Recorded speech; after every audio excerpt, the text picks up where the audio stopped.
Welcome back friends, नमस्ते everyone. आज हम बात करेंगे एक ऐसे टॉपिक के बारे में जो कि हमने हर किसी ने अपनी लाइफ में फील किया होता है। वो है विजडम टूथ का पेन, अकल जाड़ का दर्द।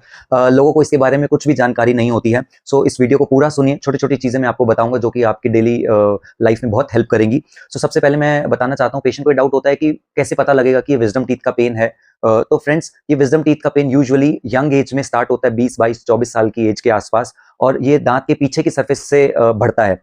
पेशेंट ये कंप्लेन करता है कि जैसे ही वो च्यू करता है उस जगह से पेशेंट का दर्द बढ़ता चला जाता है और फिर पेशेंट च्यू नहीं कर पाता। ये दर्द मुंह खोलने पे भी बहुत ज्यादा बढ़ता है और पेशेंट को मुंह खोलने पे डिस्कम्फर्ट होने लगता है काफी। तो इस तरीके का पेन इस एज ग्रुप में, यंग एज ग्रुप में, विजडम टीथ के साथ ही एसोसिएटेड होता है ज्यादातर केसेस में। सो अब चलो, ये तो समझ आ गया कि ये विजडम टीथ का पेन है। अब इसके लिए पेशेंट का डाउट होता है कि हम घर पे इसको कैसे ठीक कर सकते हैं। सो फ्रेंड्स, छोटी छोटी चीजें हैं। अगर विजडम टीथ का पेन है तो सबसे पहले आप सॉफ्ट डाइट पे स्विच कीजिए। नरम नरम खाना खाएं। जहां जिस साइड पेन है उस दूसरी तरफ से खाना खाएं, उस साइड से अवॉइड करें एटलीस्ट 4-5 दिन के लिए। हल्का पानी गुनगुना करके नमक डाल के उस साइड के कुल्ला कीजिए, सो दैट वहां का इन्फेक्शन थोड़ा कम हो सके।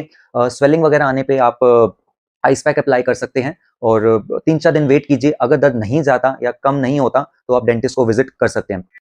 सो तीसरी चीज ये आती है कि पेशेंट को कैसे पता लगेगा कि अब पेन अगर बार बार हो रहा है तो उसको रिमूव कराना है या वो वेट करते रहना है। बहुत सारे केसेस में विजडम टीथ सीधा होता है और थोड़ा बहुत दर्द होता है और चला जाता है, बार बार नहीं आता। ऐसे केसेस में विजडम टीथ को निकलवाने का जरूरत नहीं होता। लेकिन बहुत बार पेशेंट आके कंप्लेन करते हैं कि 5 साल से दर्द हो रहा है और हर 3-4 महीने में होता है, फिर ठीक हो जाता है, कुछ दवाई लेते हैं ठीक हो जाता है। ऐसे केसेस में फ्रेंड्स, आप डिले मत कीजिए, अपने डेंटिस्ट को मिलिए, विजडम टीथ का एक्सरे कराइए और चेक कराइए कि क्या वो अगर ज्यादा टेढ़ा है, आगे वाले दांत को तो नहीं खराब कर रहा। ऐसे केसेस में हमारे को विजडम टीथ की सर्जरी करके उसको रिमूव कराने की जरूरत पड़ती है। सो ऐसे केसेस को आप डिले मत कीजिए।